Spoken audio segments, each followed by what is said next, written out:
Hey, welcome back, everybody, to another segment of the Educational AD podcast. We're going to be right back with today's very special guest, but as always, we're going to give a shout out to our sponsors. Now, if you've heard before, I say this every time. These are all companies that I used as an athletic director. They're all great companies, and I highly recommend that you use them too. So take 3 minutes, listen to our shout outs, then listen to our podcast guest, and then go and visit these sponsors. I'm telling you, you're going to be glad you did. Here we go.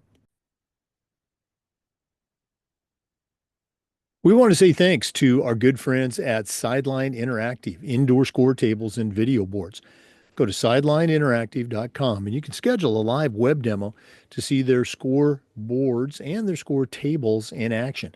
Probably one of the best purchases I ever made. Go to sidelineinteractive.com. Check out their great products today. We also want to say thanks to Hometown. You know, Hometown is changing the game for schools and organizations with their entire suite of solutions for things like digital ticketing, fee-free fundraising, and website construction for athletic departments. Whether you're an athletic director, a coach, or a school administrator, Hometown makes it easy for you to save time, raise more money, and bring your community together. Go to hometown.com for more information. That's hometown.com. We want to say thanks to Vital Signs Wall of Fame. If you're looking for a really cool way to display your school record board for all the teams, for all the events, or to show off your school's Hall of Fame, go to Vital Signs Wall of Fame and take a look at their interactive touchscreen video consoles. It's also a great way to share your school's unique history and brag about your proudest moments. The website is vitalsignswalloffame.com. We want to say thanks to Snap Raise. Have you ever spent weeks and weeks with a fundraiser and been disappointed in the results? Well, those days are gone. Go to snapraise.com. It's hands down the best online fundraiser out there. We used it at our school with great success. I'm telling you, it works. Go to snapraise.com, check out their other great platforms. But if you're looking for a fundraiser, you just found it. It's snapraise.com. We also want to say thanks to Huddle. As a football coach, I used Huddle for years. As an athletic director, I made sure our school was a Huddle school, and our coaches just loved the tools that Huddle provided. Our student athletes love the videos, and our parents love the streaming, but there's so much more. Go to huddle.com. Join the 8 million users. Turn your school into a Huddle school. We also want to say thanks to Home Campus. Home Campus is a platform that you're going to use every single day, whether it's scheduling, rosters, results. Their athletic eligibility and clearance platform alone is worth the price. Go to homecampus.com to get started. Make sure you mention the podcast. That's homecampus.com. We want to thank Ohio University and their online masters in athletic administration. Now, I didn't get my master's from Ohio University, but my assistant AD did, along with thousands of others, and it was a great experience. It's very affordable, just 20 months, totally online. And while you're earning your master's, you're also completing 11 NIAAA leadership training courses at no extra charge. It's Ohio University and their online masters in athletic administration.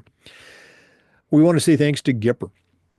You know, your students and your parents are on social media. And if they're not seeing content to celebrate their accomplishments and promote your program, you're missing out on a great opportunity.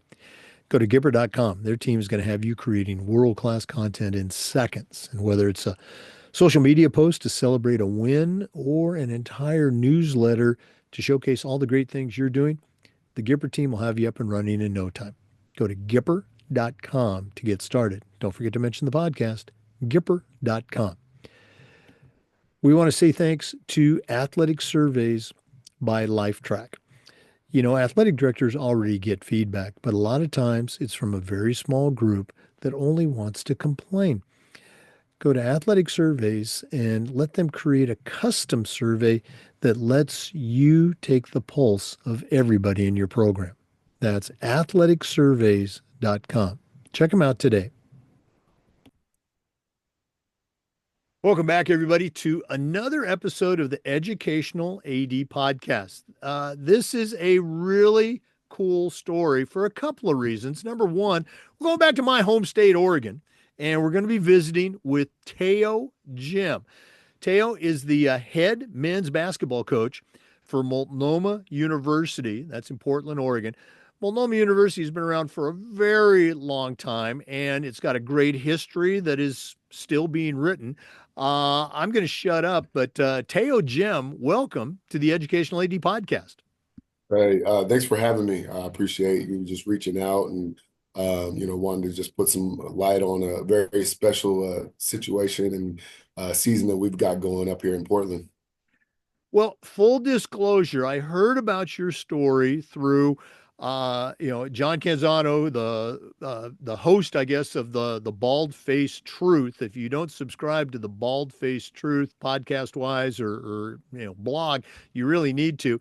But he mentioned this you and the current situation. We're going to get to that in later segments, but we always like to start out by letting our listeners have a chance to get to know our guests. So give us that 2-minute bio, where you were born, where you grew up. Share your high school and college story in 2 minutes. We're going to go a little bit deeper, but what's the Teo Gem origin story? Yeah, so originally I'm born and raised in Portland.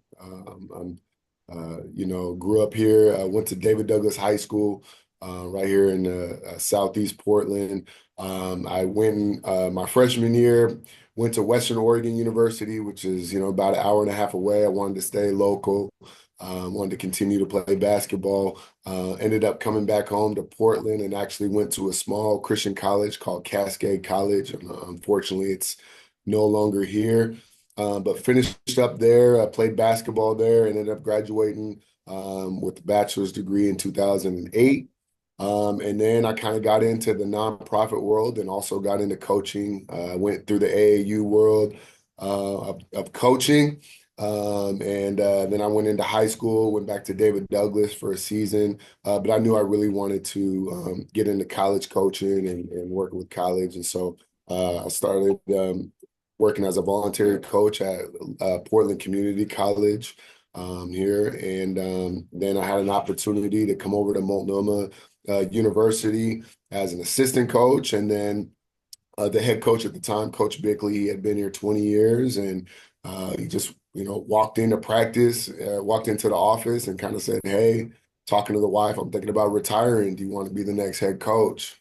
And that's where I'm at. And then I'm in my second year as a head coach. We're going to jump into all your career path because, again, I find it fascinating. But I want to go all the way back. Now, as I shared with you, and my listeners know this, I was born and raised in Oregon.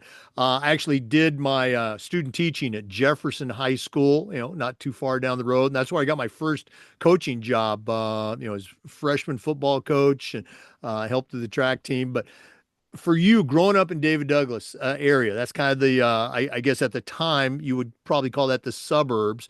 What are some of your memories of that? Was there a hoop in the driveway? Were there backyard football games? What was it like for you as you were just getting into sports as a young kid? Yeah, I played all sports. I played all sports you can think of. I grew up in a single parent household, so my mother just kept me busy. The local rec centers. But I was a park kid. I grew up playing basketball in the park. I think I'm the last generation of park basketball players. And so that's where I spent the majority of my childhood, playing in the park before school, after school, and throughout the summertime. They had a summer program. So that's where I spent the majority of the time. But I was in, basketball, track, baseball, soccer, any sport you can think of. I participated in growing up, all the way through high school. Oh, I love it. Now, again, you already mentioned it, and for our listeners, David Douglas, huge, huge public high school, over 2,000 students enrollment. Who knows? Might be over 3,000 by now. What are some of your memories coming in there as a ninth grader? Were you the hotshot freshman? Were you struggling and scrapping to make that team? What are some of your memories? Yeah, I was a late bloomer when it came to sports, when it came to popularity, everything, coming into a high school. We had about 2,600 students after coming from a small middle school, so it was overwhelming. And I remember the first assembly. There's all these students and everything, but I enjoyed my experience. participating in basketball. There was a lot of seniors. So as your freshman, you're kind of coming in with some confidence, but seniors will humble you really quick. I remember getting humbled real quick my freshman year in a couple open gyms. But I was, because I participated in a lot of sports and I did choir and I did even did some, part of the drama, program. So, I was, friendly with everybody. And even David Douglas, as many students they were, it was, very friendly. The teachers were pretty cool. And, I still have relationships with a lot of those teachers, but it was a bit overwhelming. Just kind of had to kind of, get thrown into the fire and kind of survive on your own. But it was a great experience for me going to a big school. Now, looking back as you matured and went through the program, I'm a big moments guy. Any moments from maybe your junior, senior year, playoff game, a rivalry game, anything stick out for you still to this day? Yeah, throughout high school, again, my senior year, we had a pretty good team. It was always, we're always making the state playoffs. I remember, uh, going into certain games, but one game particularly I do remember was we're playing Gresham, and I wasn't getting as much playing time. Like I said, I was a late bloomer, and I was able to be put into the game kind of in a hey, we need something, let's get something going. Ended up making a couple of crucial free throws, I guess to solidify the win. But that really sticks out with me because that was the first time I really felt the pressure of like, those pressure free throws or being in the game and whatnot. And that really kind of gave me that confidence that I can actually play basketball. I wasn't really good at giving myself confidence. So that I remember that moment forward.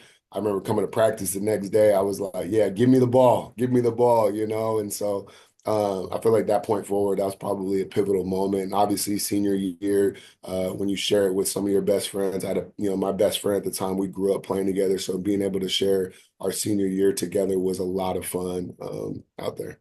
Oh no, absolutely. God, you give me goosebumps. I'm having my own memories from 100 years ago. Um, you mentioned, and you said this a couple times. I think you're probably doing a little bit of self-deprecation here, but um, late bloomer, you ended up playing college ball at a small college. What were some of the memories from that experience that you've taken with you now as a head coach at the college level? For sure. My college playing experience is a reflection of my coaching career so far. It wasn't the normal. I wasn't highly recruited out of high school. I didn't get all the accolades, but I definitely was a hard worker. I remember going to Western Oregon my freshman year, and going through that 2 week class of a tryout or whatever, going against guys that were getting recruited there, and then ended up making the team over some people who had been recruited, and just always a hard worker. I never was the most athletic, didn't have the best jump shot, but I definitely worked extremely hard. And I was a scrappy player. I did all like the dirty stuff that coaches love, diving on the floor, taking charges, being a team player. And as a coach, it's the same thing, Like I said, I kind of just walked in and coach said, hey, you want to be the next head coach? Didn't really have a whole bunch of experience. And my first year was, a challenge, learned a lot. And then now my second year, we'll talk obviously more about it. We'll talk, and it's the best season that this program has had since NAIA, but it's a reflection of our makeup of our team and how I coach is just like that scrappy, grimy. I'm going to do everything I can to outwork you. You may have the higher IQ, but I'm going to outwork you. So that's kind of been a reflection even through my playing time. I was just good enough just to have a scholarship and be able to get a degree. And that was just off of hard work. It wasn't like I was just naturally gifted this talent. I had to work extremely hard and do extra work. Absolutely. And you hear that so often in any profession really, but particularly in coaching and being an AD, it's that hard work, that work ethic we just keep coming back to that somehow, those championship coaches, championship programs, they all have that. They all have that grit. Let's go and take our first break. Once again, our guest today is Teo Gem. He's the head basketball coach, men's basketball coach for Multnomah University. That's in Portland, Oregon. Let's take that break, but we're coming back. This is the Educational AD Podcast.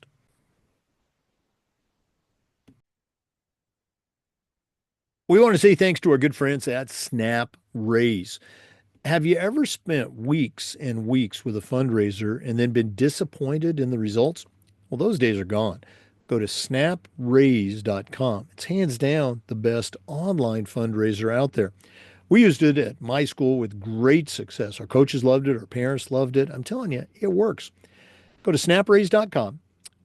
You can check out their other great platforms. But if you're looking for a fundraiser, you just found it. It's snapraise.com. We also want to say thank you to Huddle. As a football coach, I used Huddle for years, but when I became an athletic director, I made sure that our school was a Huddle school. And our coaches, all of our coaches, just loved the tools that Huddle provided. Our student athletes loved the video, and our parents loved the streaming, but there's so much more. Go to huddle.com, join the 8 million users, and find out how to turn your school into a Huddle school. That's huddle.com. Yeah, Huddle's great. We actually use Huddle. We have a Huddle cam in our gym that records all of our games and uploads them to our camera system. So it's been great service for us for sure. Well, I appreciate you saying that, and I've mentioned this before. I knew about Huddle as a football coach. When we got it for our school, I was just a little bit nervous if the other coaches would like it, and I just love to walk through the gym during volleyball season or later in basketball season. The coaches, they'd have their cell phones out and they'd be programming the camera because they're shooting practice or doing something. So yeah, you're absolutely right. It's such a great tool, and the statistics. Get out of here. Um, for our listeners, our guest again is Teo Jim. He's the head men's basketball coach for Multnomah University. It's an NAIA school in Portland. Also, we're recording this on February 18th, so it's going to be very timely when you're listening to it, and that's going to become important in one of our later segments. But Teo, you took us up a little bit through your high school and college experience. Take our listeners on that journey post college, several stops that brought you to your current position as the head men's basketball coach at Multnomah. Yeah, once I graduated in 2008 from Cascade College, I did go into coaching, and again, I started at the local after school program, and kind of just wanted to just get into coaching, and then I quickly got into AAU. I was connected with a AAU program here called ICP. And it really just started me just kind of showing up to their games, just kind of, supporting the kids there that I had built relationships through this nonprofit program of Self-Enhancement Inc. here in Portland. And then it turned into attending some practices. I built a good relationship with the coaching center. And then, one day at practice, one of the coaches said, "Hey, why don't you, come and rebound for us?" And then, "Hey, come run ball handling. Hey, do you have a, drill for this?" And I had no idea that the coaching staff was kind of molding me into becoming a basketball coach, because I didn't necessarily say, "Hey, I'm going to go be, head college basketball coach one day." And then it was, "Hey, why don't you sit on the bench at our games for the AAU tournament?" And again, I'm just kind of supporting. And I'll never forget that one AAU tournament, I showed up and the coach texts me and says, "Hey, I'm going to be running about 15 minutes late. I need you to sit on the bench and kind of get started." And then we're talking third and fourth grade AAU, and I was nervous. I was thinking like, okay, what am I going to do? Like, kind of nervous. And the coach's son, was on the team, and he kind of just looks at me. He's like, "I got it. I got it. You just sit there.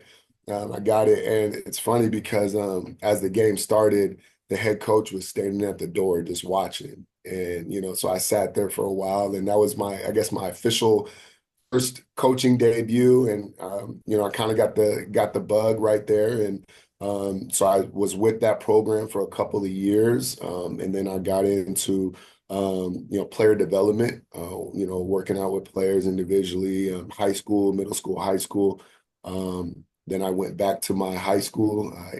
I contacted my high school coach, who is now the head coach. He was the assistant when I was playing, Chad Reeves at David Douglas. And I said, I'd love to get into, upper level coaching. And he said, we'd love to have you. And so I was an assistant coach on the varsity team and player development coach, which was a great experience for me working with high schoolers. Um, but then I knew I kind of wanted to get into college coaching eventually. So I had great connections in the Portland area. So when people found out I wanted to get into college coaching, Coach Tony Broadus and Tyrone White at Portland Community College reached out to me and said, "Hey, we would love to have you be a part of our program." And I knew that was going to be a right fit because those two, not only are they winning coaches, they're from Portland, and they would be good mentors of mine. It wasn't just the experience of me being a assistant coach at a JUCO. It was more just how can I learn from these individuals. So I was there from 2019 through 2021, that season right after the pandemic.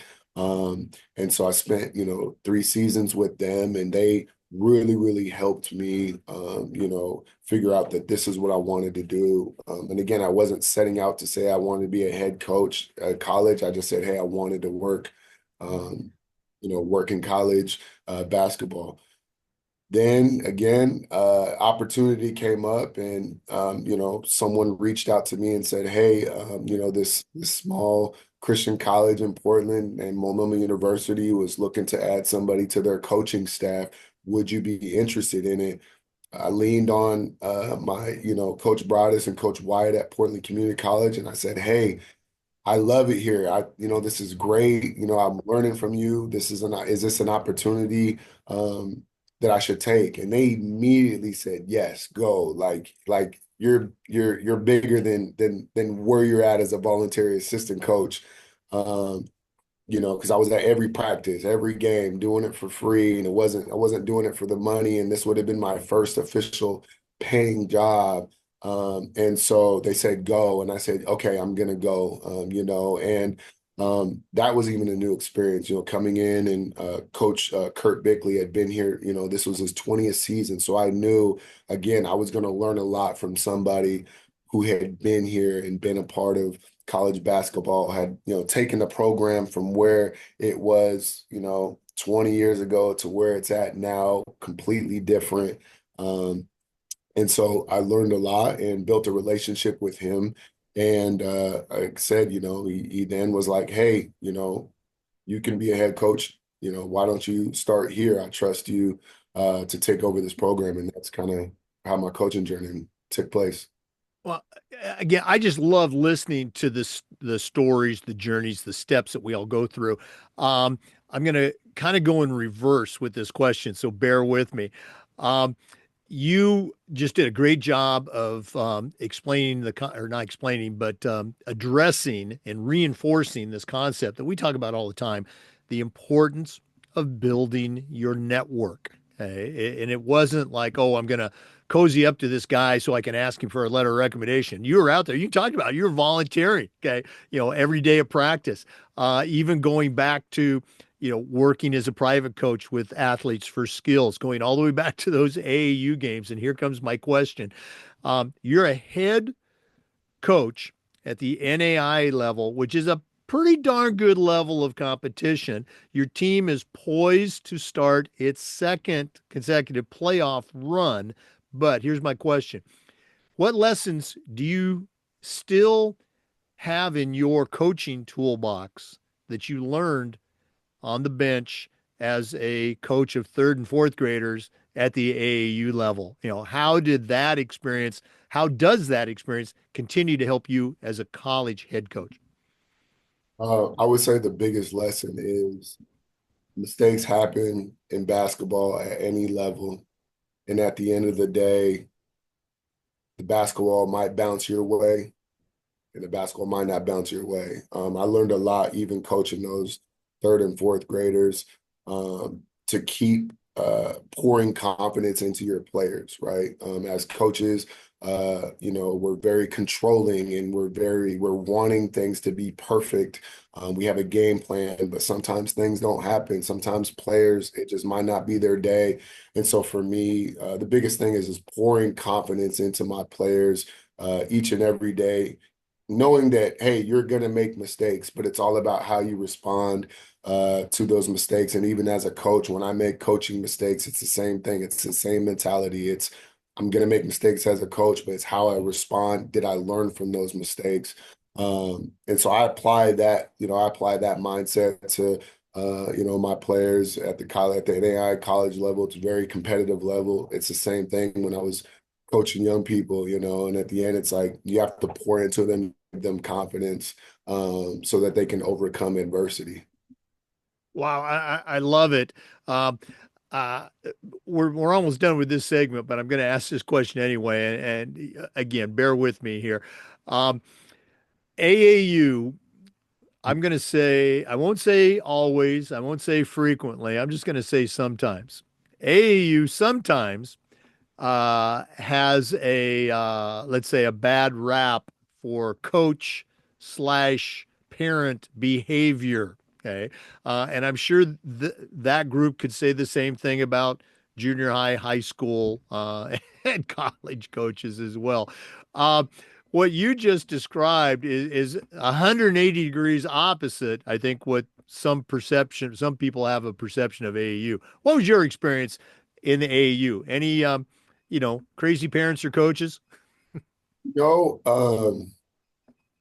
my experience, I was in a very unique experience. The AAU program that I coached for, and I can only speak for them, their parents were very respectful. They knew exactly what their child was getting into. We were very selective of the type of players we took in because of their parents, right? If we knew there was any issues with parents, it didn't matter how good your kid was. It didn't matter if your kid could help us win. It was all about that. And the coaching staff, I mean, I still have relationships with them to this day. They were very family oriented. They, taught the basic principles of, how to become a really good coach. But more importantly, like they showed me how to become, a parent and a husband. And they taught me a lot of that stuff. So, I was in a unique situation. I hear about the horror stories all the time about AAU programs and coaches and those type of parents. I was blessed. Like we didn't deal with that stuff. Like everybody understood what the culture was. And before I got there, the person that ran the AAU program, Kanan Chapman, he set the foundation of what the expectation was. If you're going to join my program, this was the culture.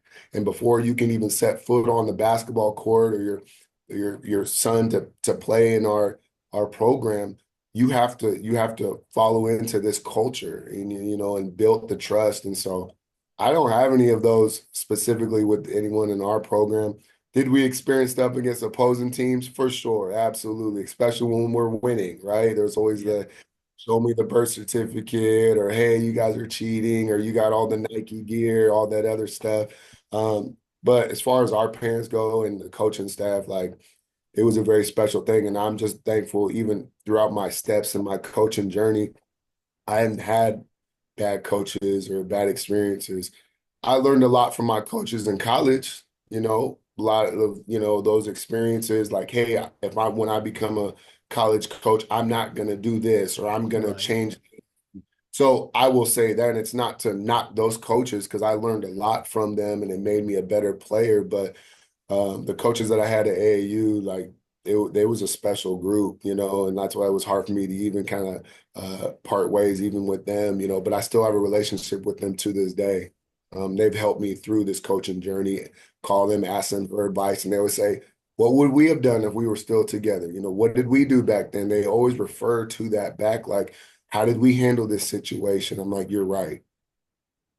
Boy, that's great. And again, I think there's some bad actors in any organization, but appreciate you sharing that. So glad that you had a great experience. It sounds like you're, taking those lessons learned, all those positive lessons with you to Multnomah. Let's go and take a break. But when we come back, I'm going to have Teo share his experience as the head coach, and it's again part of it. You're going to laugh and cheer. Some of it's probably going to bring a tear to your eye. But the story has not been fully written yet, and we're looking forward to hearing more about it. So let's take that break. When we come back, we got more on the Educational AD podcast. We want to say thanks to our friends at Home Campus for their support of the podcast. Home campus is one of those platforms that you're going to use every single day, whether it's scheduling, rosters, results, communication. For me, the athletic eligibility and clearance platform alone is worth the price. To find out more, just go to homecampus.com. That's it. Go to homecampus.com. We also want to thank Vital Signs Wall of Fame. If you're looking for a really cool way to display your school record boards for all the teams, for all the different events, or to show off your school's Hall of Fame, go to Vital Signs Wall of Fame and take a look at their interactive touch screen. That's right, touch screen video consoles. You put one of their Wall of Fame units in your gym lobby, maybe it's a wall mount or a floor console, put it in your school's main hallway. It's going to become a magnet for your student athletes, for your coaches, for your teachers, for your alumni, for your sponsors. I'm telling you, you got to see these boards to believe it. The website is vitalsignswalloffame.com. Don't forget to mention the podcast. We also want to thank our good friends at Gipper. Your students are on social media, and if they're not seeing content that celebrates their accomplishments and promotes your program, you're missing out on a great opportunity. Go to Gipper.com. It's used and trusted by over 20,000 high school and college programs. And whether it's a social media post to celebrate a victory or an entire newsletter that shares all the great things you're doing with your community, the Gipper team is going to have you creating world-class content in seconds. As I like to say, it's so easy, even I can do it. Go to Gipper.com to get started. Don't forget to mention the podcast, Gipper.com. You're going to be glad you did.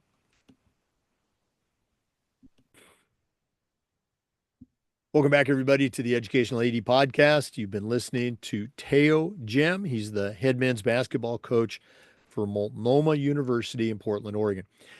Teo, you shared your journey. You already talked about how you were brought on as an assistant for a long time, 20-year veteran at Multnomah. Take us through that transition from assistant to, hey, now you're the guy holding on to the clipboard. How was that like? Yeah, so I came on officially as an assistant. It was right after their season had ended.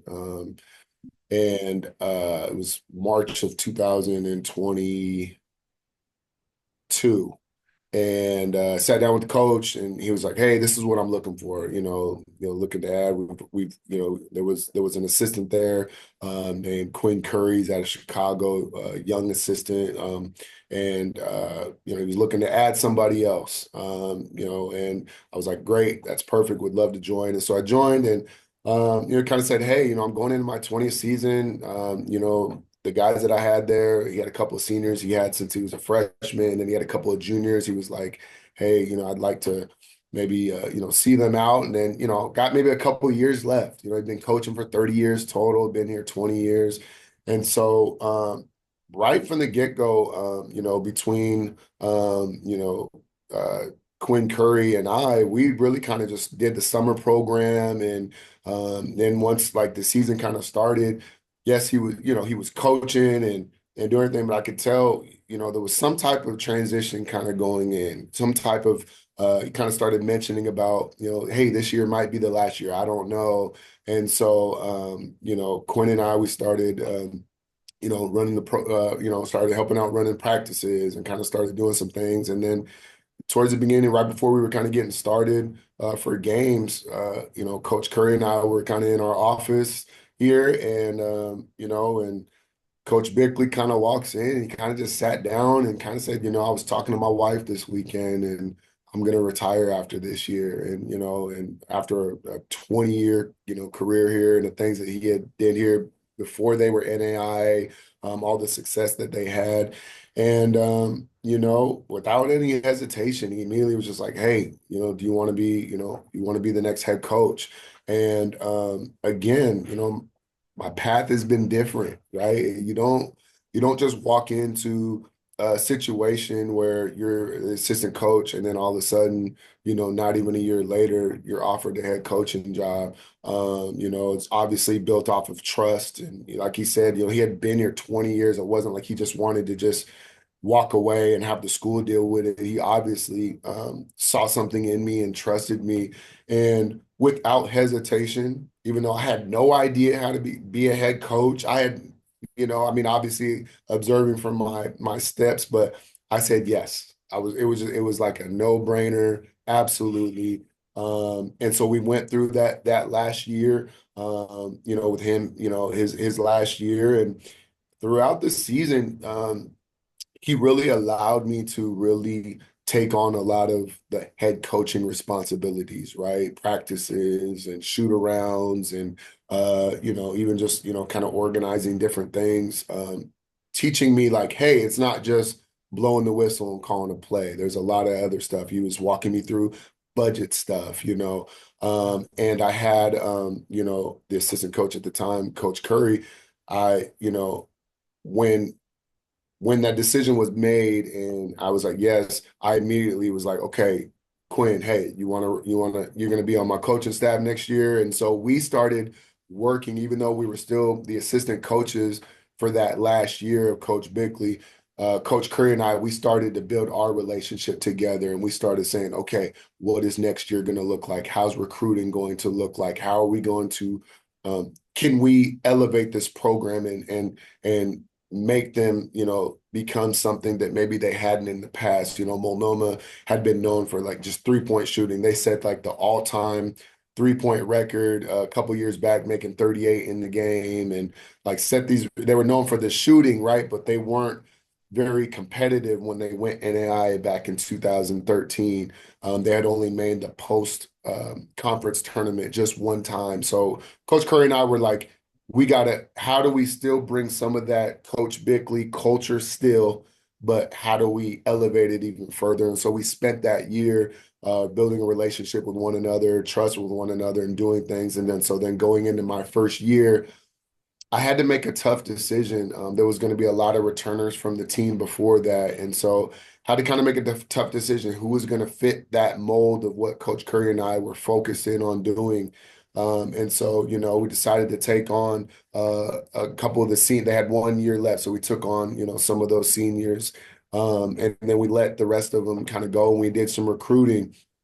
And, you know, going into my first year, it was a challenge, I think with the transition with Coach Bickley, I think, he was ready to go, right? So when the season was over, it was like, I need some space, some time. And, I wanted to respect him with that.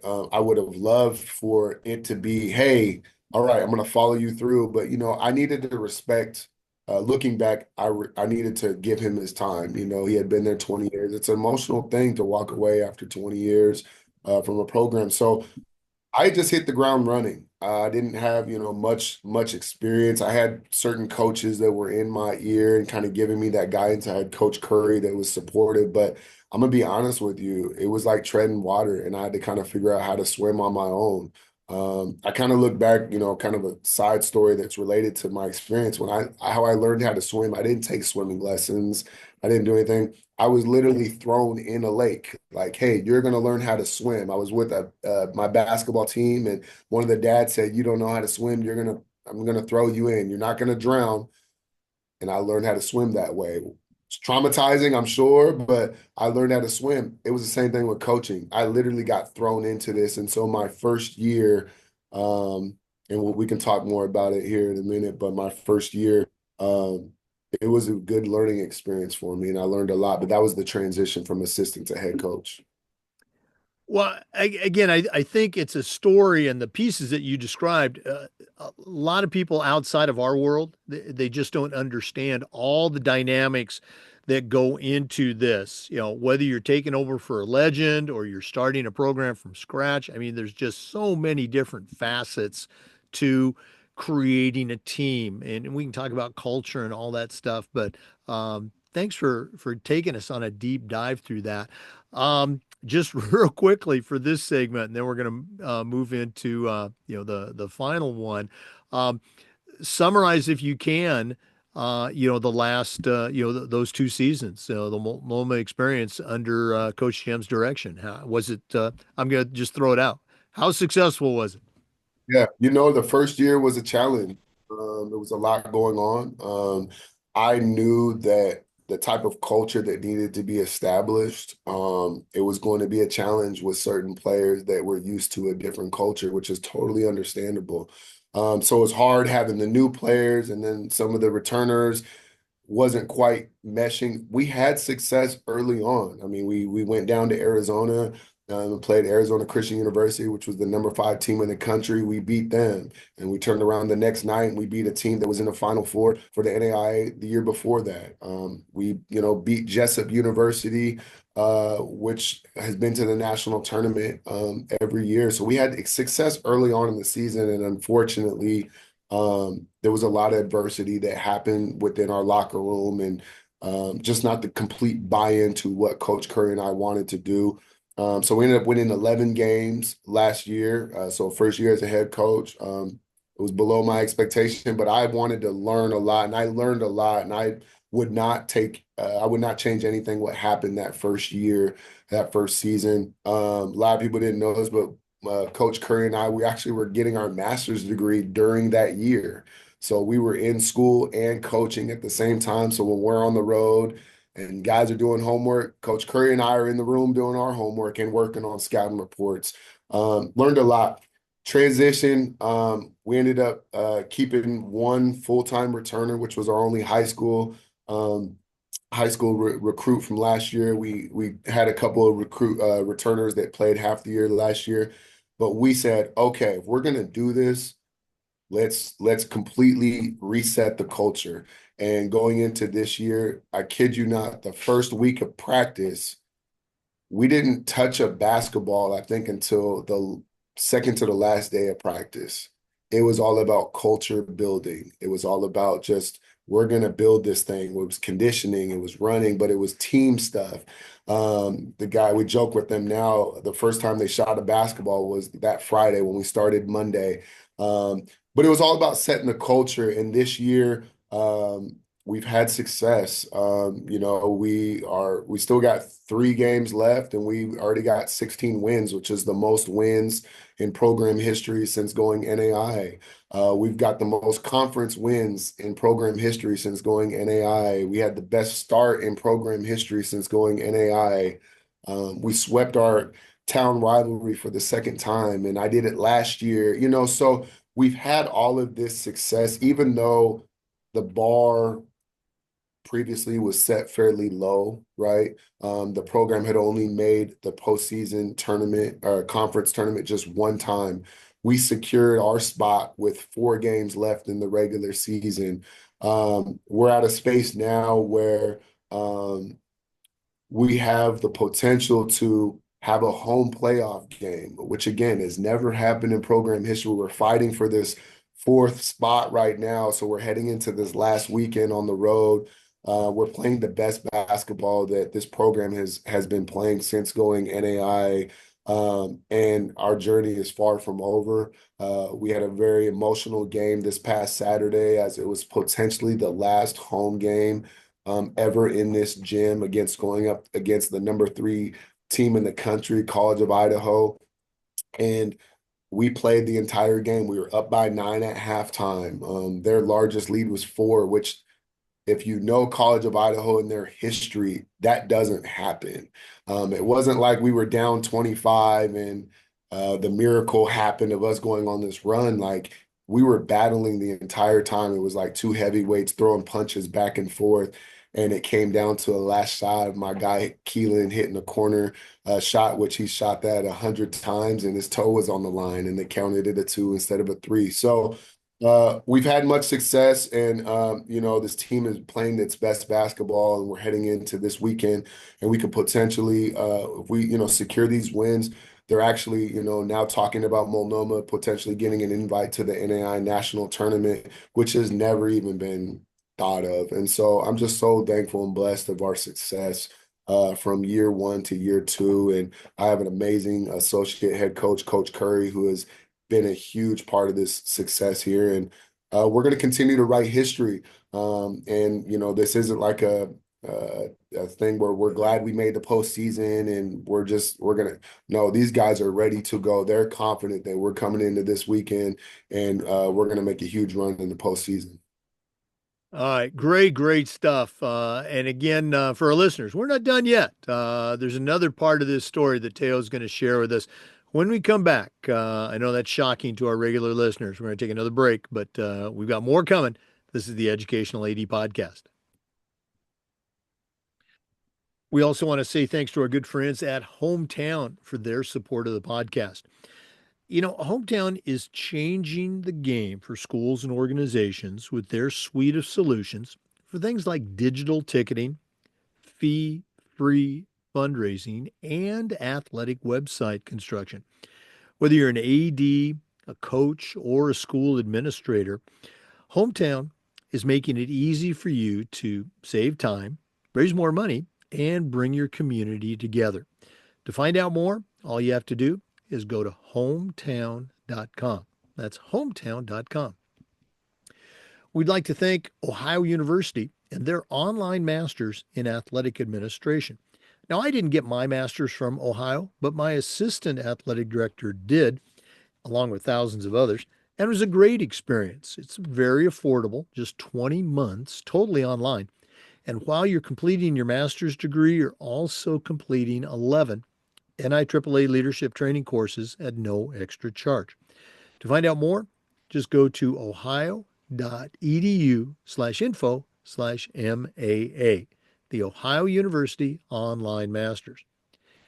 And we'd like to thank Sideline Interactive indoor score tables and video boards.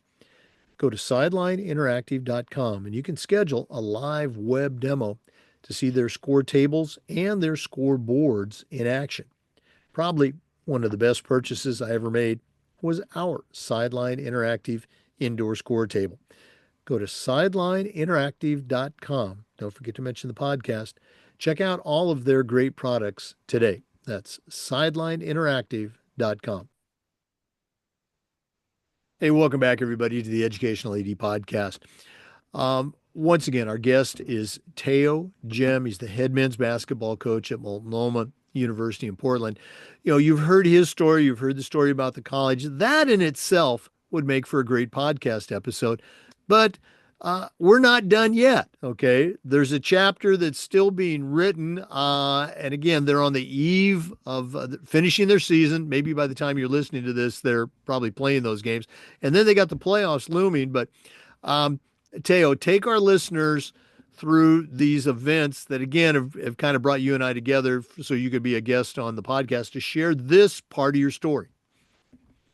Yeah. It's a really unique situation that, obviously now it's out, but like a lot of small colleges in the country, they're facing, enrollment issues and potentially, making changes with programs or closing schools and everything. And unfortunately, Multnomah was, just another, victim of that.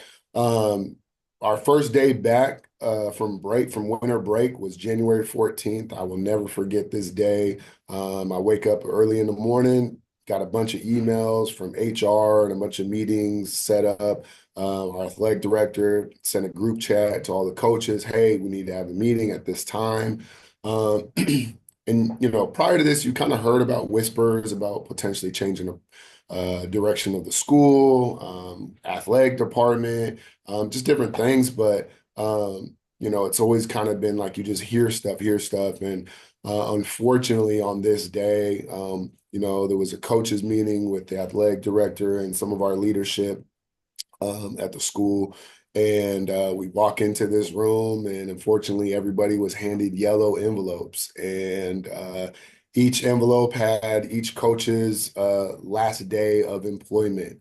Then leadership explained that, hey, the school, had made a business decision to completely cut the athletic program starting in fall of 2025. Again, cutting all the programs, meaning there's no sports and coaches would be uh, terminated. Which was, again, you hear stuff, but until it actually happens, it was definitely kind of devastating, just to kind of get an envelope handed to you and, hey, sorry, but we're cutting the program. And then about an hour later, there was an all faculty staff meeting.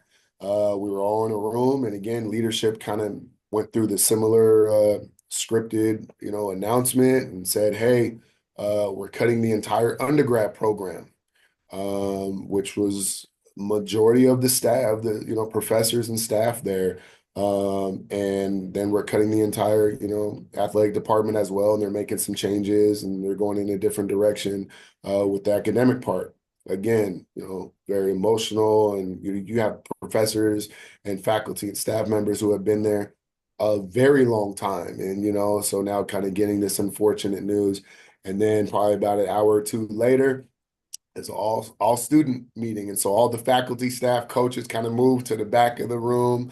We're all kind of sitting in the back. We had to tell I had to tell, in our group chat to say, hey, there's a meeting here happening at this time. You have to be there. We'll meet afterwards. And so all the coaches are kind of sitting in the back, and young people are smart. They seeing this, they're like, what's going on? And, all the coaches, they don't look happy, and look really sad. You got some people unfortunately crying. And so then when they made the announcement, again, leadership going through their scripted saying, and they and they show that they're going to cut the undergrad program, and then they're going to cut their athletics.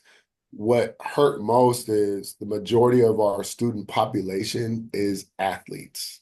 I don't have the exact numbers. I would say it's probably 80, 85% students populations here are athletes. So majority of those students in the room, they're having a direct impact. Seeing the responses to the players, everybody's looking back at their coaches. And it was just sad. Like, I felt like a parent. I always tell my guys, I was referred to it as parenting, and to see your kids hurt and upset, it was hard. And so Coach Curry and I, we immediately were like, sent them a text while they're sitting down. Hey, we need to huddle up right afterwards, because I wanted to check to see where they were at. Were supposed to have practice that night, and that Friday we were traveling to College of Idaho, which at that time they were number 5 team in the country. We were going to go play them, and so we quickly huddled together like we always do. And I wanted to check in with them. It had nothing to do with basketball. I was like, that stuff, I'm not worried about that. How are you all doing? How are do we need to cancel practice? I was like, do people need a couple of days to reflect? Because you got to think, these are young people, right? They're not just the basketball players. They came to the school to get their degree figured out. Right now that we had basically all JUCO kids that are in our program, and so they're already transferring with credits, and some credits didn't transfer over. Now they got to figure out, I got to land somewhere else. They found a program and coaches in a school that they saw, okay, I'm going to finish my basketball career here, but more importantly, I'm going to get a degree here. And to just find out that all of a sudden, yeah, you got to go find somewhere else. So it was a lot of emotions in that circle. Coach Curry and I were very emotional, just we're trying to hold it in as leaders of this group. But it was hard, and kind of just went around, and they all were like, man, coach, let's, we got back to the basketball piece. I said, you want to have practice? They're like, we're going to be at practice tonight. And, you know, as a coach, as a head coach, and even as a father and as a husband, you always want to make sure your kids are good, your family's good. And I immediately said, I'm going to do everything I can. I put my JUCO hat back on. I said, I'm going to do everything I can to get you all a spot next year. And if we continue to win, coaches want players from winning programs. It doesn't matter about stats, right? I tell high school kids all the time, like, you averaging all these points and doing all, like, if you're a part of a winning program, coaches will want you. And so I kind of told, as we keep winning, we keep doing things, the more and more like coaches are going to want you. And I wasn't even thinking about myself. I was, thinking about Coach Curry as an up and coming assistant, slash associate head coach. I was thinking, okay, I got to try to get him on. And one of our players, one of our captains, he immediately in it, get emotional even thinking about it. He said, Coach, what do you need from me? And he said, he looks at the players and he said, we're going to be fine. We don't have a family. We don't have kids. Coach has family, has kids. Coach, what do you need from us to help, get you a job, and it caught me off guard. I was just like, man, like, and I just said, win. We got to win. We got to win. We got to continue to win and continue to do that. And because if we're winning, that means it's more exposure with this group to help these players get on somewhere. It's more exposure to myself and Coach Curry and our coaching staff, to get on somewhere. And obviously exposure such as this podcast, such as, John, having me on his radio. The more exposure we get has an opportunity. But with all that being said, we had to handle business on the basketball court, and we have. We've maintained that type of thing. But outside of that, it's been a challenge, but this team is so resilient and they've gone through so much adversity to ask young people to go out and perform and tell them they need to do this, and this as a game plan, knowing in the back of their mind they don't know where they're going next year.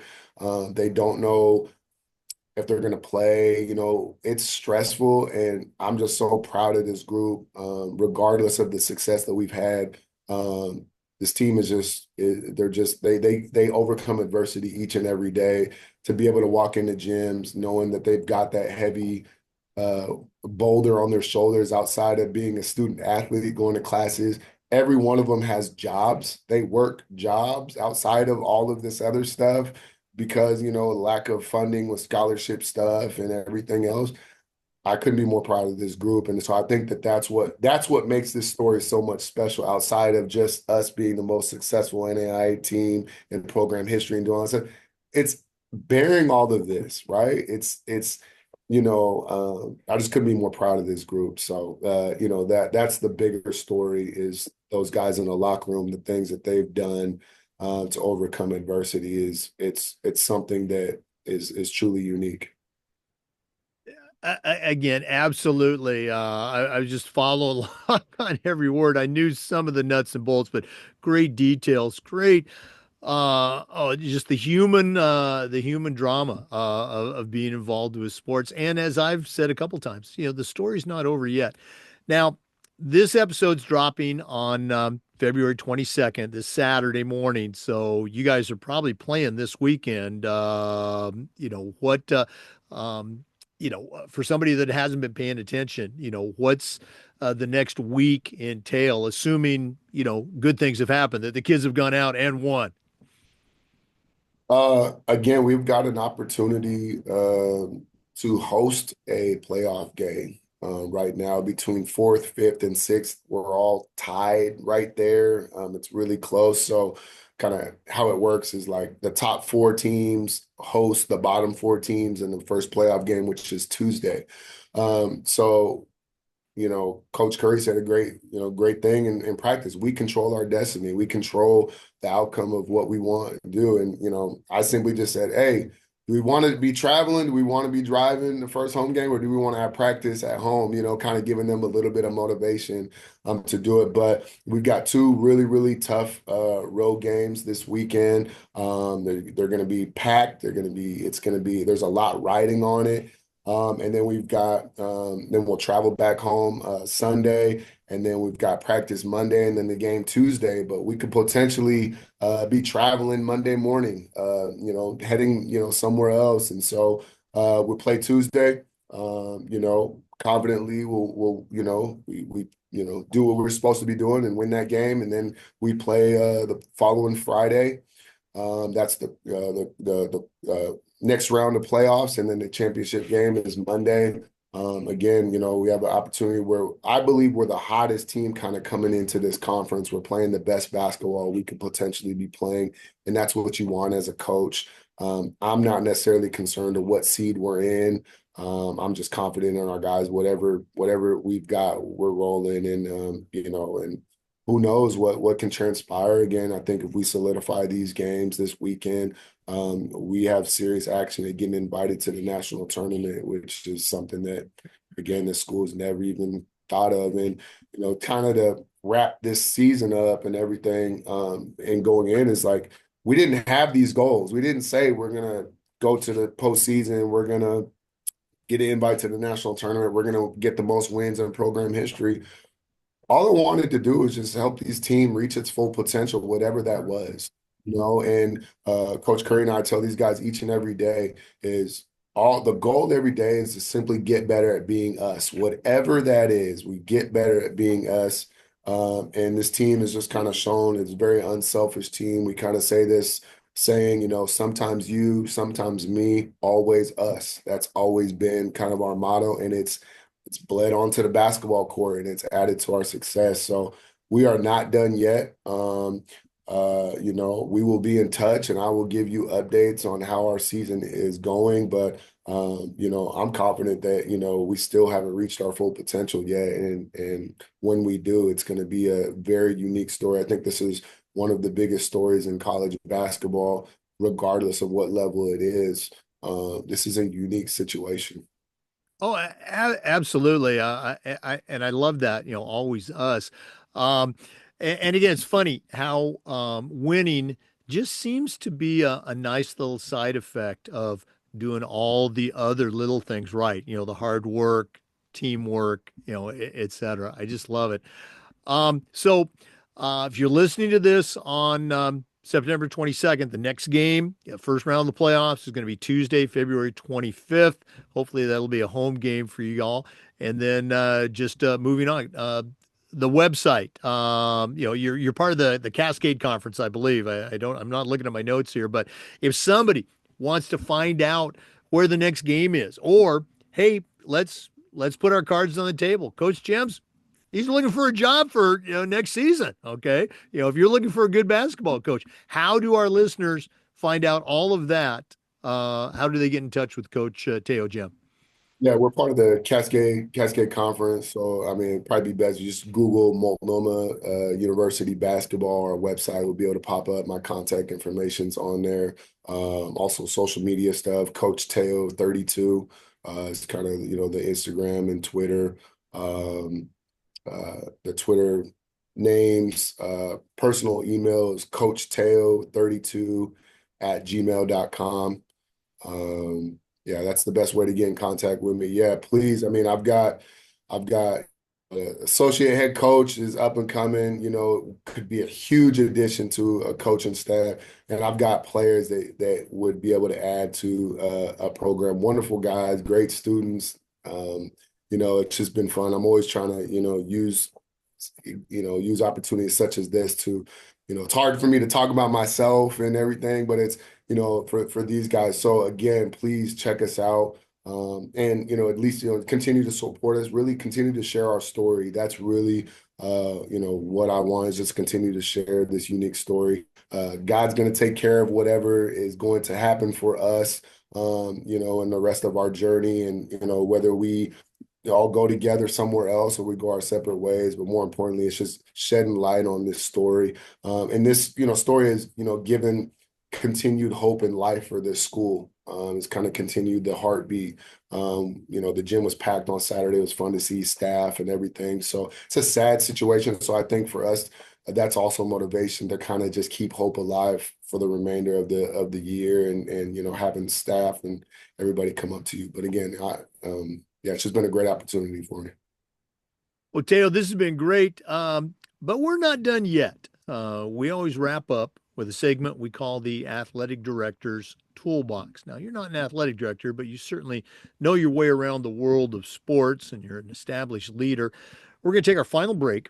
We're going to hear from Athletic Surveys who sponsor this segment. When we come back, I'm going to challenge you to send out a brand new AD, a brand new head coach, a brand new leader on their very first job, but I'm only going to let you put 3 items in the toolbox. So let's hear from Athletic Surveys. And when we return, we're going to see what Teo Gem puts into his new athletic director toolbox. Please stay with us. This is the Educational AD Podcast. We'd like to thank Athletic Surveys for sponsoring the AD Toolbox segment of the podcast.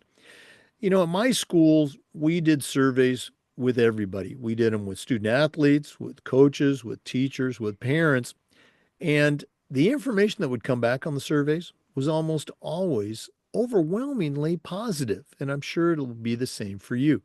We also got to hear from, those squeaky wheel parents that we were already hearing from, but we could listen to their issues, usually small issues, and take care of them before they turned into big issues. But having that 98% approval, having all of that data was incredibly valuable, especially when you were talking to a frustrated parent, or maybe your principal, or even your school board. Go to athleticsurveys.com. They're going to create a custom survey that lets you take the pulse of everybody in your program. That's athleticsurveys.com. Don't forget to mention the podcast, athleticsurveys.com. Well, it's that time of the podcast. We've been visiting today with Teo Gem. He's the head men's basketball coach for Multnomah University in Portland. A tremendous background in athletics, and he's just at the start of his career. But right now, I'm going to challenge him to send out a brand new leader, could be an AD, could be a head coach, but a brand new leader on their very first job. But I'm only going to let him put 3 things in their toolbox. So, coach, what 3 items are going to go into your new athletic director toolbox? Yeah, just based off of just my experience and everything, it's definitely connections. So I guess I would say like chain links, right? I think building connections is in all aspects, right? When you're building connections, you're networking. I always tell people it's not necessarily who you know, it's more who knows you, right? Somebody you may not know, but someone else may know someone else who's talking about you, right? This is a perfect example of our situation, you know. So I would definitely say that.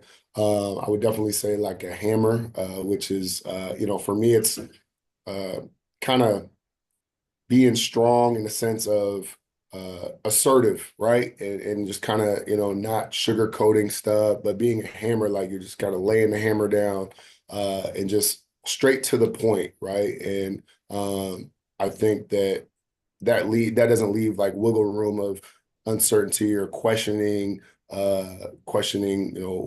what it is that you want or what is it that you're seeking from, whether it's from a coach or from somebody else. And then I would say glue. Things break.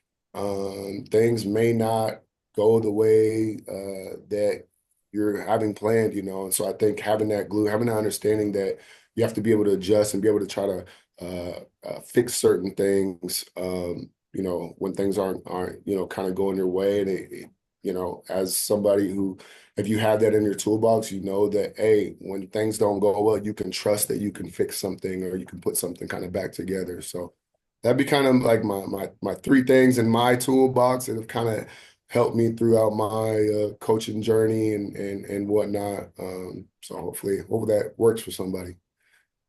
Well, I just love your descriptive use of words. You know, you talked about chain links or your connections and networking. I tell young ADs and coaches all the time, networking, you've got to build that network is one of the most important things you'll ever do. The visual of a hammer, I think that's great. Just being, honest, being straightforward. And then the glue. We've done over 600 interviews. We've collected over 2,000 different well, not different, but 2,000 tool suggestions. Some of them have been the same. I think you're the first one to ever use glue, but the concept is spot on. You're going to have to fix things and put things back together. Great interview. Boy, I really enjoyed this. One more time, if somebody wants to follow the Multnomah basketball story, because it's still going on, if somebody wants to reach out, talk about your players, or talk about you, what's the best way they can get a hold of Teo Gem and Multnomah University? Yeah, as far as our team goes and kind of following up how, we've got a bunch of stories on our athletic website. You can just Google Multnomah University basketball. It'll take us right to our athletics website. We have a wonderful SID who does all of our stories after, our games and just what's been transpiring for our school.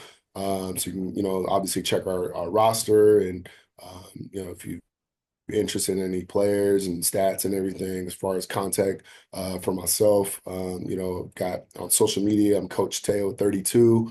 And then personal email is coachteo32@gmail.com.